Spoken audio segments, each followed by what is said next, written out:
Né? A gente vai começar hoje, nessa noite de virada de ano, essa série que vai percorrer o mês de janeiro. O túmulo está vazio, o trono não. E é isso que a gente quer trazer à memória no começo logo desse ano que vai nascer. O trono não está vazio. O trono desse universo, o trono da história não está vazio. O túmulo ficou lá. Não acharam mais, porque aquele que criou o universo não podia ser contido pelo fracasso da morte, pela derrota da morte. Ele ressuscitou, mais do que ressuscitou, conforme estava previsto, ele se assentou num alto e sublime trono para reger a história. E é sobre isso que eu queria conversar com você, começando essa série. Abra sua Bíblia, por favor, em Apocalipse capítulo 4. Apocalipse capítulo 4. O texto de Apocalipse capítulo 4 faz parte de um momento nesse livro das Revelações que é composto por 2 capítulos. Se eu fosse falar sobre o fragmento a perícope, a parte textual, então teria que ser o capítulo 4 e o capítulo 5. E alguns exegetas fazem a seguinte configuração sobre o capítulo 4 e 5 de Apocalipse. O capítulo 4 seria uma referência forte ao reinado de Cristo, se referindo ao Velho Testamento. E o capítulo 5 seria uma referência forte do reinado de Cristo, se referindo ao Novo Testamento. Trazendo assim para nós a verdadeira história do trono. O trono que está em toda a história, agora revelado pelo livro das Revelações. O trono já era real antes que Jesus tivesse vindo ao mundo. Ele já estava sentado lá no trono. É por isso que lá em João capítulo 17, quando Jesus está fazendo a oração sacerdotal, ele diz: Senhor, meu Pai, me glorifica com a glória que eu tinha antes que houvesse mundo. Ou seja, antes que houvesse criação, Jesus já estava sentado num alto e sublime trono. Mas ele se esvaziou, se apequenou, ele se tornou tão humilde e tão pequeno que ele ganhou a forma humana. Foi reconhecido em figura humana. E não bastou isso, ele ainda se diminuiu mais, se tornando servo. E não bastou apenas ser servo, ele foi obediente, mas de tal maneira obediente, que o que lhe cabia era a morte, e ele abraçou a morte. Morte de cruz, a mais terrível de todas. E quando ele fez isso, ele teve e ganhou um nome que está acima de todo nome. Ele foi elevado às alturas para que ao nome de Jesus se dobre todo joelho no céu, na terra e debaixo da terra. E toda a língua do universo confesse que Jesus Cristo é o Senhor. E é isso que glorifica a Deus Pai. É dizer, Ele é Senhor. Ele é Senhor, Ele reina sobre mim, Ele reina sobre a história, Ele reina sobre tudo. Portanto eu posso ter paz, segurança, alegria, eu posso ter com propriedade. É isso que glorifica a Deus de verdade. Gênesis, Apocalipse capítulo 4, vamos lá? Vamos ler? Todos os versículos dizem assim então, capítulo 4 de Apocalipse.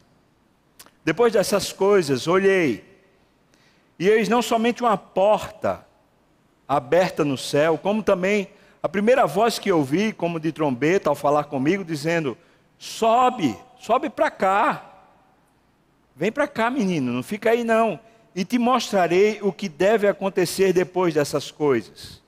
Imediatamente eu me achei em espírito, e eis armado no céu um trono, e no trono alguém sentado. E esse que se achava sentado é semelhante ao aspecto da pedra de jaspe e de sardônio. E ao redor do trono há um arco-íris semelhante no aspecto à esmeralda. Também ao redor do trono há 24 tronos, e assentados neles 24 anciãos vestidos de branco, e em cujas cabeças estão coroas de ouro. Do trono saem relâmpagos, vozes e trovões, e diante do trono ardem 7 tochas de fogo, que são os 7 Espíritos de Deus. Há diante do trono um como que mar de vidro, semelhante a cristal, e também no meio do trono e à volta do trono, veja, no meio e à volta do trono, 4 seres viventes, cheios de olhos por diante e por trás. O primeiro ser vivente é semelhante a leão, o segundo é semelhante a novilho, o terceiro tem o rosto como de homem, e o quarto ser vivente é semelhante à águia quando está voando. Os 4 seres viventes, tendo cada um deles respectivamente 6 asas, estão cheios de olhos ao redor e por dentro. Não tem descanso nem de dia nem de noite, proclamando. Os 4 seres viventes dizem, por favor, leia comigo, vamos lá. Santo, Santo, Santo é o Senhor Deus, o Todo-Poderoso, aquele que era, que é e que há de vir. Quando esses seres viventes derem glória, honra e ações de graças ao que se encontra sentado no trono, ao que vive pelos séculos dos séculos, então os 24 anciãos prostrar-se-ão diante daquele que se encontra sentado no trono, adorarão ao que vive pelos séculos dos séculos e depositarão as suas coroas diante do trono, proclamando. Vamos lá, irmãos, versículo 11. Digno...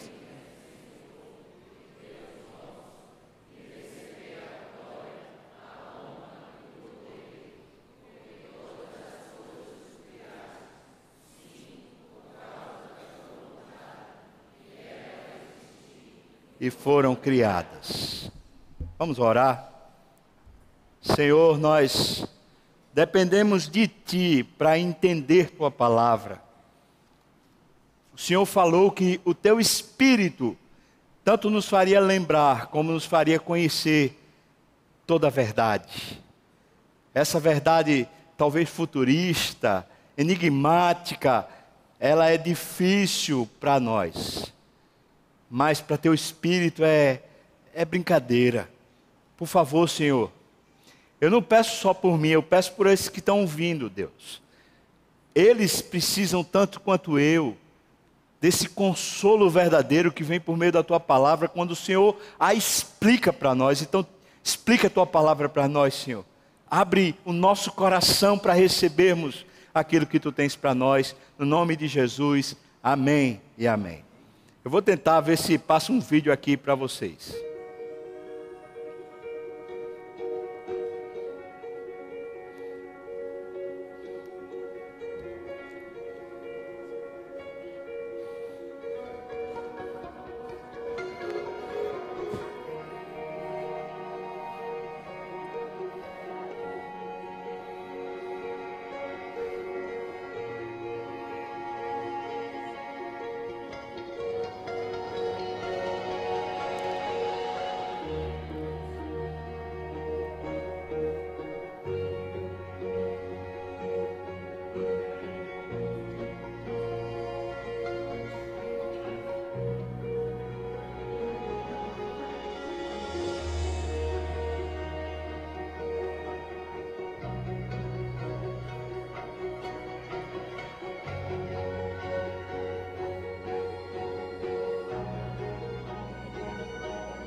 Graças a Ele, nós temos um novo início, uma nova chance, uma página em branco. Graças a eles nós podemos ter um novo ano. graças a ele. Mas como é que isso pode se dar de verdade, e não apenas como um ato religioso, como um ato de culto? Como é que esse negócio de ter Jesus trazendo uma nova vida, uma nova história, pode ser real? Deixa eu contar um pouquinho o que é que João está vivendo quando ele escreve essa passagem. O apóstolo João tinha visto os seus amigos serem mortos. No ano 57, o Nero resolveu começar a matar os cristãos, e a gente vê Paulo e Pedro morrendo debaixo dessa perseguição. No ano 95, nós temos um novo imperador em Roma que começa a fazer uma perseguição ainda mais renhida. E é nesse ano que provavelmente João está escrevendo o Apocalipse. João primeiro foi preso, e ele foi chamado diante do tribunal de Roma para negar Jesus. Sabe como ele precisava negar Jesus? Simplesmente dizendo que César é o Senhor. Só isso. Diga que César é o Senhor e nós não matamos. E o que foi que João fez? Ele disse: eu não posso negar o senhorio de Cristo. Eu não posso dizer que outro é o Senhor, senão Jesus Cristo. A palavra no grego é Kyrios, que dá a ideia de alguém que tem poder sobre, alguém que de fato é Senhor, no sentido mais pleno da palavra, que manda, que ordena, que tem autoridade para fazê-lo. César é o Senhor, mas João não pode dizer que quem manda na vida dele é César. João tem que dizer: Jesus Cristo é quem manda na minha vida. Então o apóstolo João é condenado. A primeira sentença que João sofre é que ele deveria ser queimado num barril de óleo fervente, diante de uma multidão. João então é posto dentro de um barril de óleo fervente, e ele não queima, e ele não morre. Simplesmente ele continua vivo diante de um barril de óleo quente. Ele é tirado dali e é condenado à ilha de Patmos, a um isolamento total. Nunca mais João vai ver ninguém, nunca mais João vai saber de ninguém. João está destinado a morrer no ostracismo. É debaixo dessa experiência frenética de perseguição. Enquanto João está sendo levado para Patmos, ele recebe uma notícia de novo desastrosa. O seu amigo Timóteo, esse que Paulo escreveu a primeira e a segunda carta que nós temos, por volta do ano 95, ele foi morto a paulada. Foi tanta tortura que fizeram em cima de Timóteo que ele veio a falecer. É nesse ambiente que João, na ilha de Patmos, isolado do mundo, ele busca a Deus. E ele escreve a primeira carta de João falando do seu imenso amor por Deus. João está lá na ilha de Patmos. Alguém tentou isolá-lo da história. Alguém tentou fazê-lo longe, alijá-lo da história. Mas ele tem um Deus que é Senhor da história, que o põe no centro da história, numa revelação a respeito de toda a história humana. E enquanto ele ora, medita e clama a Deus na sua masmorra, ele simplesmente vê muito mais do que qualquer pessoa que estava livre, ou mesmo alguém que estava em Roma. Ele consegue ver o Senhor da história. É isso que está acontecendo quando João passa por essa revelação.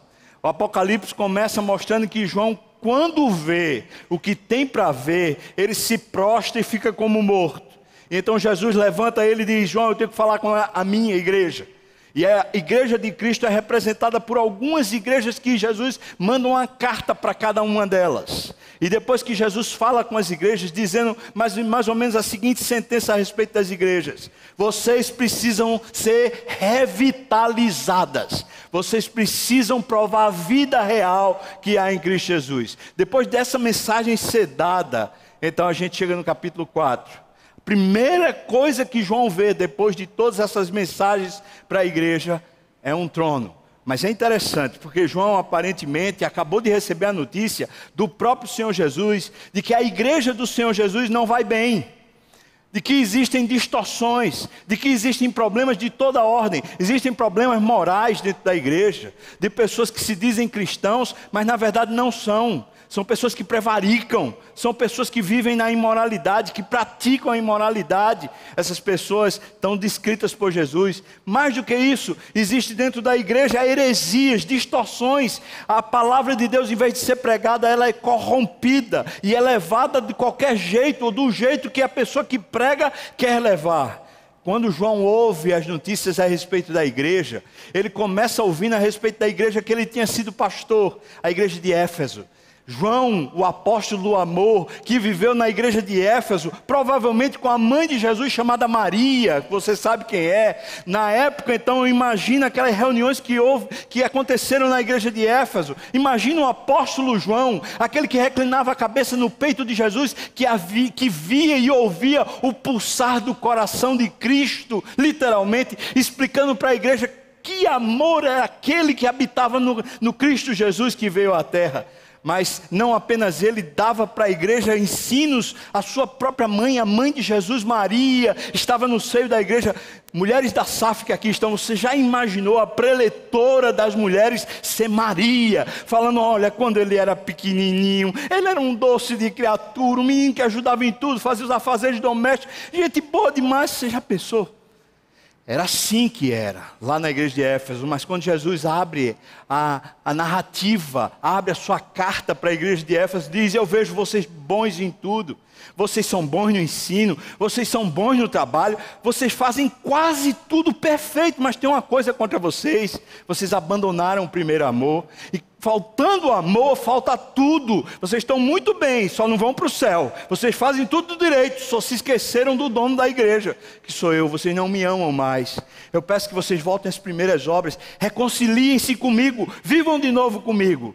João, então, provavelmente, depois das revelações que teve a respeito das igrejas, talvez João está estupefato. Ele talvez está, meu Deus, eu pensei que a igreja ia, mas a igreja não está indo. Eu pensei que a igreja floresceria, mas a igreja está se perdendo. O que é que vai acontecer? É nessa hora, quando aparentemente a esperança que poderia haver na terra, a esperança da igreja que poderia assumir o bastião da santidade, a igreja que poderia levantar a bandeira do reino de Deus, a igreja está amarelando, perdendo o brilho, perdendo o gosto, perdendo a vitalidade. É nessa hora que Deus diz, tem uma porta no céu aberta, está vendo, João?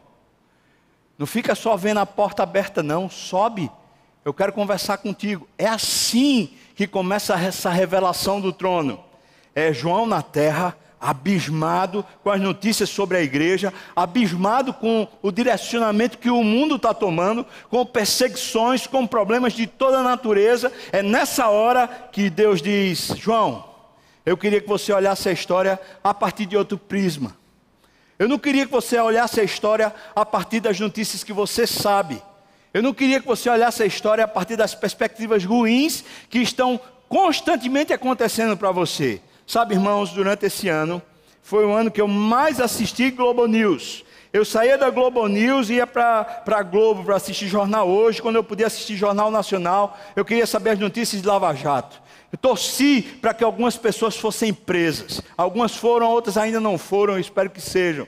Verdade é que eu fui muitas vezes consumido por aquelas notícias. Muitas vezes eu perdi a alegria, eu perdi motivação por causa daquilo. Eu ouvi um pastor pregando a respeito disso, dizendo assim, eu resolvi fazer uma dieta de notícias. Agora eu vou escolher as notícias e não vou me consumir mais por elas. Talvez essa seja uma boa perspectiva. Talvez fazermos dietas de notícias. Não é para se tornar ignorante, mas não se deixar consumir por tantas más notícias que assolam constantemente nosso coração. E a gente parece que está vivendo uma espécie de Big Brother. A gente está o tempo todo ligado, antenado com algum aplicativo no nosso smartphone para poder saber a última notícia, a última notícia, a última notícia. É como se fosse uma espécie de Big Brother. A gente está ansioso, aparentemente, pela nova fofoca. Ah, você soube agora o que foi que aconteceu lá em Brasília? Você soube agora o que foi que aconteceu lá em Curitiba? Você soube o que foi que aconteceu agora lá no Rio de Janeiro? Você soube o que foi que aconteceu? É como se a gente tivesse o tempo todo nesse frenesi que amarga a nossa alma e nos faz perder a esperança. João tinha as suas próprias notícias ruins. E, sinceramente, se eu fosse fazer uma comparação entre João e eu diria, João está bem pior do que eu. A situação dele é bem mais terrível do que a minha. Mas João não está perdido na história, porque João está buscando a Deus. E enquanto ele busca a Deus, Deus chama ele e diz assim, João, sai da tua visão, sai da tua perspectiva e vem para uma outra perspectiva e chama ele para o céu. É de lá do céu que João agora pode olhar a história. mas ele está assombrado ainda. É tão interessante porque na hora que ele sobe ao céu, o texto diz que aquele que falava com ele como uma voz de trombeta, manda para ele olhar. Olha para o trono, João. O que me parece é que João, quando subiu, na hora que ele subiu, ele ficou aturdido, meio perdido. Talvez era tão lindo tudo que ele via, que ele não sabia objetivamente para onde ver. E então, aquele que falava com ele, que era o próprio Jesus, diz para ele: olha para o trono, João. Você está disperso. Você não está conseguindo ter foco. Olha para o trono, João. Enquanto eu leio esse texto, eu ouço Jesus dizendo: Fubá, está olhando para onde? Ei, mané, olha para cá, olha para o trono. Olha para quem faz a história, olha. Não te perde não. Não te perde não. Olha para onde a história acontece. Olha para o trono. E aí João olha para o trono, mas diz o texto que ele precisou ir em espírito.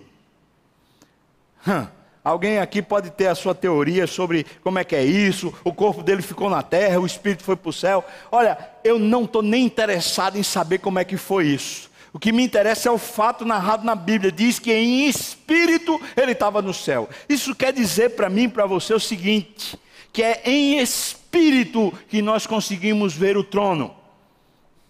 Não será a luz da nossa humanidade, não será na base dos acontecimentos, não será a partir do que queremos, não será à medida que os nossos desejos são satisfeitos. A maneira de se ver o trono é espiritualmente, ou seja, é quando o nosso coração está realmente ansioso por Deus. E espiritualidade pode ter muitas definições, mas uma definição bíblica sobre espiritualidade é fome de Deus. É gente que diz: eu quero Deus. É gente que diz: eu preciso de Deus. É gente que tem foco em Deus, como João tinha. João amava a Deus. E aqueles que amam a Deus não são deixados à história do seja lá o que for. Eles são resgatados da história pelo próprio Deus, para viverem e verem a história de Deus se cumprindo aqui na terra. É espiritualmente, irmão. Isso quer dizer para mim e para você que se a nossa espiritualidade é a espiritualidade de igreja, a gente não vê o trono. Quando falo espiritualidade de igreja, eu estou falando do seguinte: daquela espiritualidade que se resume aos domingos ou que se resume aos ministérios que fazemos. É interessante porque a gente pode até fazer parte de ministérios dentro da igreja, mas ao exercitar os ministérios, nós não exercitamos buscando a Deus. Então, por exemplo, a gente pode vir para uma reunião de discipulado, mas a gente não vem buscar a Deus. A gente vem por algum outro motivo, mas não é porque tem fome do Deus vivo. A gente talvez venha ensaiar no louvor, mas não vem porque tem fome do Deus vivo. Não vem porque quer adorar a Deus. É talvez porque tem um compromisso. É talvez porque gosta de cantar ou gosta de tocar. Ou talvez a gente faça parte do multimídia. A gente gosta dos equipamentos. A gente gosta da sensação de estar passando para os outros a mensagem. Mas não tem fogo no peito. Não tem. Isso é religiosidade de domingo. Isso não é verdadeira espiritualidade. Isso não é fogo do céu no seu peito. Isso não é viver espiritualmente. João, em espírito, é levado ao céu, e de repente ele começa a ver o trono, e a narrativa começa a dizer o que é esse trono. Lá estava um trono armado, e alguém está sentado no trono. Isso é uma mensagem já gloriosa. O trono da história não está sem ninguém nele. Isso diz para mim que esse que está sentado no trono é o único que tem poder de governo, de mando. Nós do Brasil estamos acostumados à politicagem, não apenas ao sistema político, mas à politicagem. Quando falo isso, eu estou falando que não é apenas o político que o faz. Somos nós brasileiros. Nós vivemos meio que no toma lá da cá. Nós somos, me me permita, se você não me permitir, também está tudo bem, eu vou dizer do mesmo jeito, mas, por favor, me permita dizer, nós somos corruptos.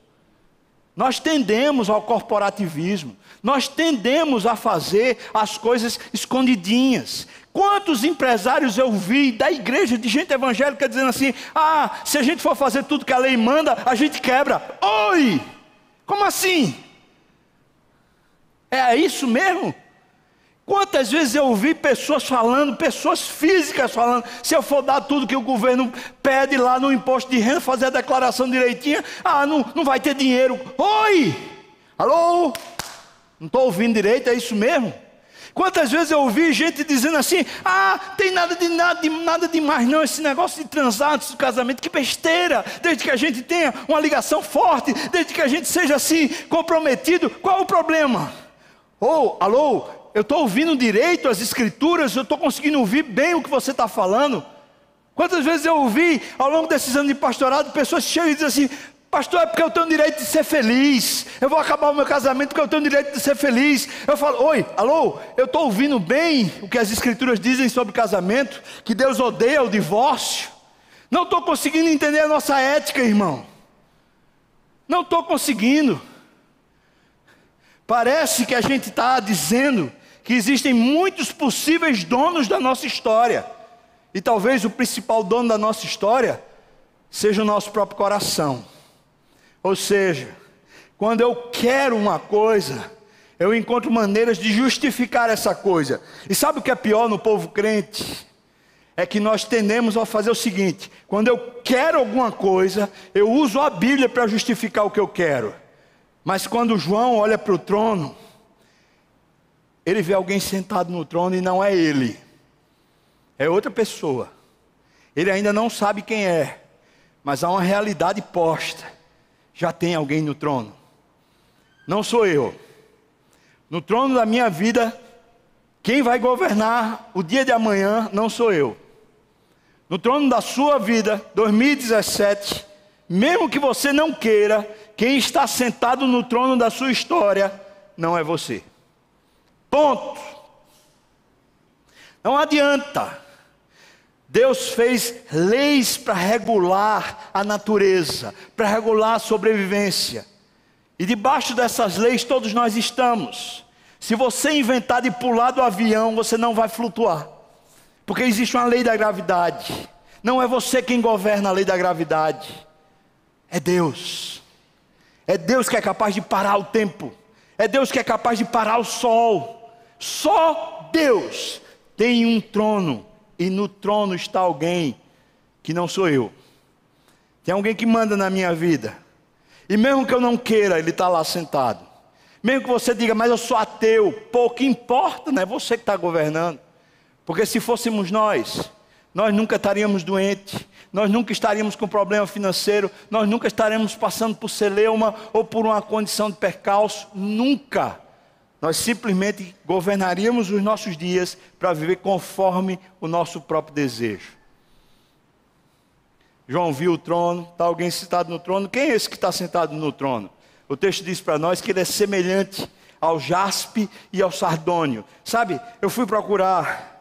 Existem muitas menções a respeito disso, existe uma exegese a respeito disso, de muitas percepções. Algumas que eu queria citar aqui rapidamente. Primeiro, o jaspe e o sardônio, eles são vermelhos, avermelhados. Mas alguns comentaristas falam que na verdade eles são furtacor, ou seja, eles podem assumir outras colorações.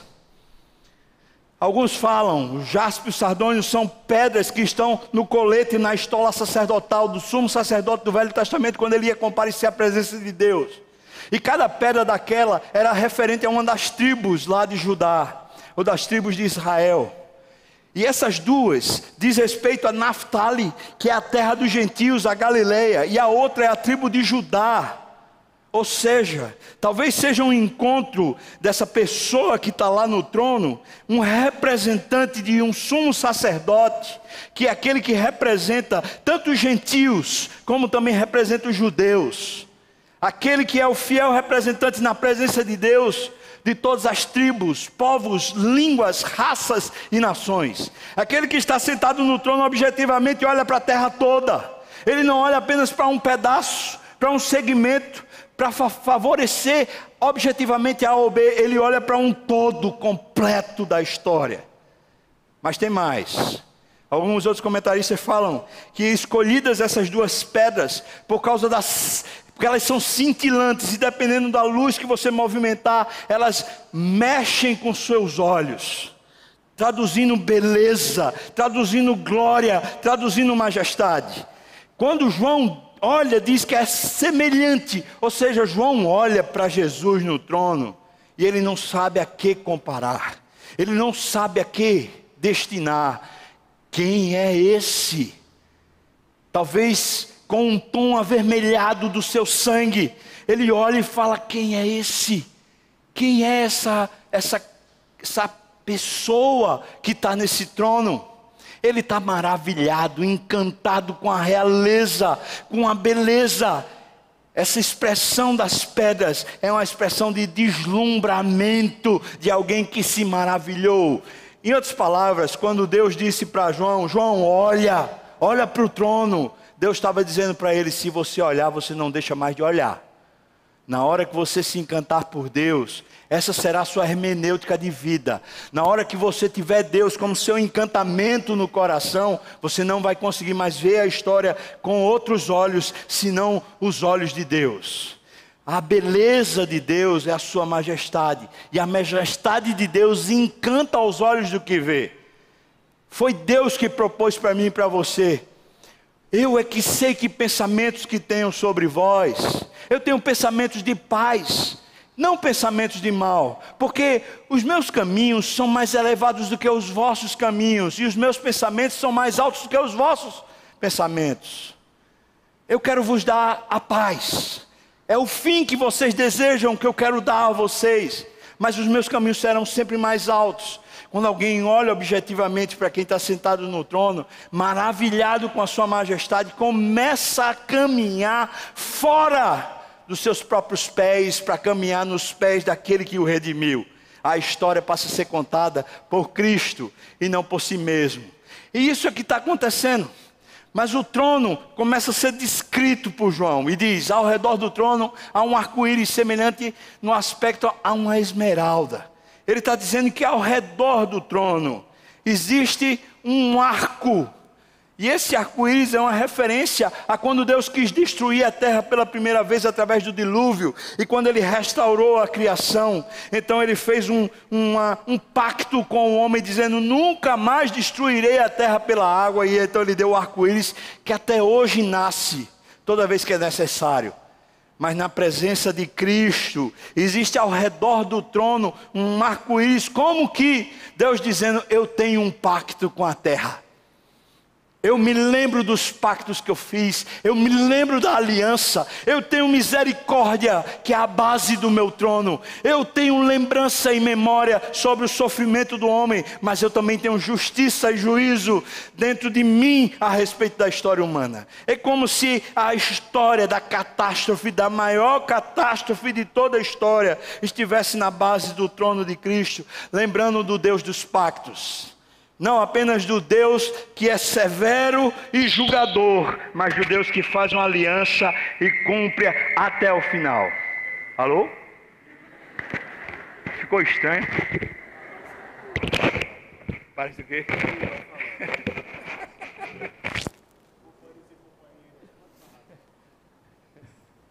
Companheiros e companheiras.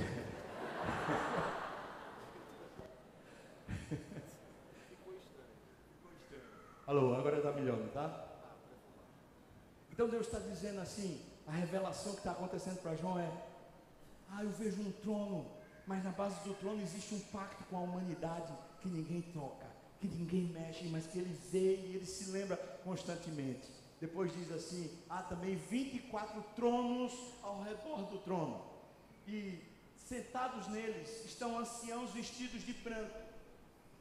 A maioria dos exegetas fala que é uma referência àqueles que já morreram em Cristo, aqueles que já foram salvos, que já estão participando da história da redenção lá no céu. Existe uma linha adventista que fala que esses 24 seriam as 12 tribos de Israel, com mais os 12 apóstolos. Bom, Você imagine, você leia, faça do jeito que você melhor entender. Eu prefiro acreditar que esses 24 aí se tratam de uma referência a toda a humanidade dos que são salvos. Eles estão ali para julgar a terra. E é essa promessa que é feita para mim e para você. Que depois que passar essa vida, nós nos sentaremos em tronos. É isso que a palavra diz. E nós seremos sacerdócio real, nação santa, povo de propriedade exclusiva de Deus. E é nessa condição que nós julgaremos a terra. Nós julgaremos a terra. É isso que diz. Por isso essa é uma referência àqueles que já estão lá. Aqueles que morreram em Cristo. Aqueles que já vivem a vida eterna lá no céu. Estão lá no trono, participando, e eles estão como espectadores do que deve acontecer na terra. Mais adiante então diz, do trono saem relâmpagos, vozes e trovões, e essa é uma referência sobre a ação de Deus na terra. Perceba, o texto não diz que o que está no trono, Jesus, se levanta para agir. O texto diz que sai voz, trovões, relâmpagos. Alguns exegetas dizem, essa é uma referência clara ao Velho Testamento, falando do Monte Sinai, onde havia exatamente esse espetáculo aterrador. João está olhando para o trono, e está vendo no trono que todo juízo que é sentenciado sobre a terra, sai dele. Irmãos, nós precisamos aprender alguma coisa aqui. De onde estamos esperando que a justiça chegue? De Sérgio Moro. De onde estamos esperando que a justiça chegue? Do Supremo Tribunal Federal. De onde estamos esperando a justiça para nossa causa pessoal? Da igreja? De algum irmão? Uma das situações mais difíceis como um pastor é quando alguém na igreja se sente lesado e começa a querer usar o pastor ou o conselho manipulando processos para tentar punir outra pessoa, como uma vingança. Eu sei que existem muitos processos manipulados humanos, nenhum passa despercebido aos olhos de Jesus, e é do trono que sai o verdadeiro juízo. Perceba que Deus chama para si a responsabilidade e Ele diz, minha é a vingança, eu retribuirei, diz o Senhor. Preste atenção, irmão, a gente tem alguém que vê, não passa despercebida aos olhos do Senhor a humilhação que você teve, não passa despercebida aos olhos do Senhor o seu direito que foi escondido, não passa desapercebida aos olhos do Senhor o seu emprego que foi arrancado, não passa desapercebida aos olhos do Senhor a amargura que você sofreu, o enfrentamento que você sofreu, não passa desapercebida. Agora preste atenção, em nenhum momento nós somos chamados para revidar, antes pelo contrário. Na primeira carta de Pedro, ele faz questão de dizer, precisamos ter o mesmo coração de Cristo, que quando sofreu afronta, não retribuiu a afronta, antes se entregou àquele que julga retamente, porque no trono de Deus há juízo. Agora eu preciso dizer outro lado disso. Se por um lado Deus está vendo tudo que fizeram contra mim, o outro lado é que Deus também está vendo tudo que eu fiz contra os outros. E que a história está saindo do trono de Deus, às vezes com sanções a meu respeito, com disciplinas a meu respeito. Ou seja, Deus também não passa despercebido sobre a injustiça que eu cometi, sobre a afronta que eu fiz. Por isso, quanto mais você tiver nessa terra, quanto mais autoridade, quanto mais senhorio, quanto mais poder, quanto mais dinheiro você tiver aqui na terra, tome cuidado com como você trata isso, porque não passa desapercebida aos olhos do Senhor. Ele vai julgar você também. Ele vai fazer a história acontecer. E se eu for o alvo dessa vingança do Senhor, pode ter certeza que Ele também retribuirá a mim. Mas o texto diz mais. E adiante, ou seja, depois que passa isso, existe um mar como um vidro, que é semelhante ao cristal. Essa expressão apocalíptica do mar fala do caos. A Bíblia usa muitas vezes o mar como uma figura de antagônica a Deus, de alguém que é contra os projetos de Deus. Um grande exemplo disso no Velho Testamento é quando o povo sai do Egito, eles estão indo em direção à terra prometida e eles se defrontam com o Mar Vermelho. E Moisés está perdido e fala assim: Senhor, e aí o que é que eu vou fazer? Agora tem um mar e tem os inimigos atrás, o caos está na minha frente, Senhor. E Deus diz: porque clamas a mim? Diz ao povo que marche, e o mar se abre e o povo passa. No Apocalipse diz que quando a nova criação for feita por Deus, e quando a gente estiver no novo céu e a nova terra, o mar já não existirá. Sabe o que ele está dizendo aqui? O caos não existirá mais na história. O caos está com seus dias contados. Nenhum de nós vai ver o caos na nova história, na nova Jerusalém, no novo céu e na nova terra. Sabe, isso me dá alguma segurança a respeito do caos que eu vivo agora. Preste atenção. O caos é como um mar de vidro, é como um cristal. Diz para mim que aquele que está sentado no trono, quando olha o caos, para ele é transparente. Para mim é negritude, é assombroso, eu não consigo discernir. Mas para Deus não, Ele está vendo absolutamente todos os detalhes do caos. E Ele sabe como fazer o caos servir aos propósitos dEle. Eugene Peterson diz que o diabo é nas mãos de Deus como uma espécie de pitbull que está na coleira. Que Deus solta um pouquinho da coleira para o pitbull fazer um estrago medido pelo Senhor. E depois ele puxa de volta. Talvez aquilo que é mais rebelde contra Deus não seja o diabo. Ele tem mais poder. Mas aquele que talvez seja mais rebelde contra Deus seja o meu coração. Mais do que o diabo. O diabo tem mais poder do que eu. Mas meu coração, por natureza, é rebelde contra Deus. E é isso que eu tenho que temer. Quem gera o caos na história não é o trono de Deus. Quem gera o caos na história é o meu coração. Quem gera o caos na história são as minhas decisões pessoais, são as coisas às quais eu atribuo valor e digo, sem elas eu não consigo viver. São elas que demandam de mim muitas vezes tristeza, agonia e sofrimento. O caos. Mas o mar está longe na presença de Deus, sob os pés do trono. E depois diz, e também no meio do trono, e à volta do trono, 4 seres viventes cheios de olhos, por diante e por detrás, e depois que eles também tinham olhos ao redor deles e dentro deles. E esses 4 anciãos, ou esses 4 seres viventes, são descritos como sendo um leão, ou a semelhança de um leão, a semelhança de um novilho, a semelhança de um homem e a semelhança de uma águia, quando ela está voando. E muitos falam que é uma referência aos evangelhos, aos 4 evangelhos. Mateus, o leão. Marcos, o novilho ou o boi. Lucas, o homem. E João seria a águia. Eu não tenho tempo de poder explicar tudo que tem a respeito disso aqui. Mas eu posso dizer uma coisa para você. Cada evangelho parece que foi escrito para um determinado segmento de cultura, de entendimento, de percepção da história. E lá no trono de Deus, os evangelhos são revelados como sendo aqueles que estão o tempo todo dentro do trono e estão ao redor do trono. O evangelho é quem permeia o trono de Deus. Sabe, quando Jesus ensinou sobre o evangelho, constantemente ele ensinou sobre o reino de Deus. E é aqui que a gente funde a história sobre o trono. É a respeito do evangelho, com o qual já estou concluindo a minha mensagem. Preste bem atenção, irmão.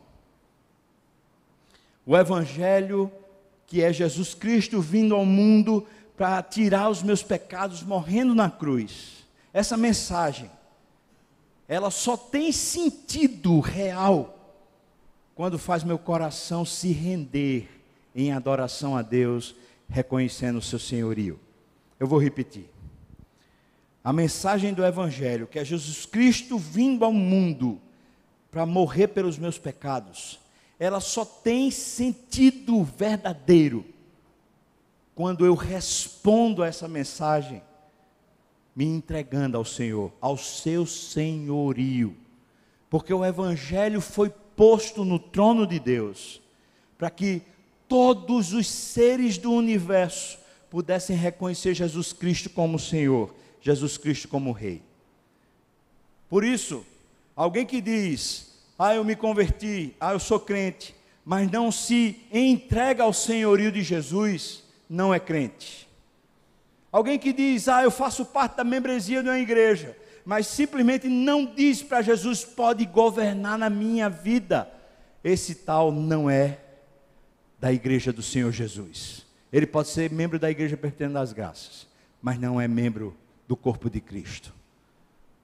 O Evangelho está lá, no cerne do trono, e está ao redor do trono, capturando todas as criaturas, para que elas se curvem diante de Jesus. E é por causa do Evangelho, que quando Jesus voltar, toda língua vai proclamar que Jesus Cristo é o Senhor. É por causa do Evangelho, que quando Ele voltar, todos nós vamos nos ajoelhar e reconhecer que Ele é o Senhor. Por causa do Evangelho. Eu quero concluir, então, essa mensagem, fazendo esse desafio do Evangelho. Fazendo um desafio que eu acho que é o único desafio pertinente para qualquer recomeço. Seja o começo de um novo ano, ou seja um recomeço no coração.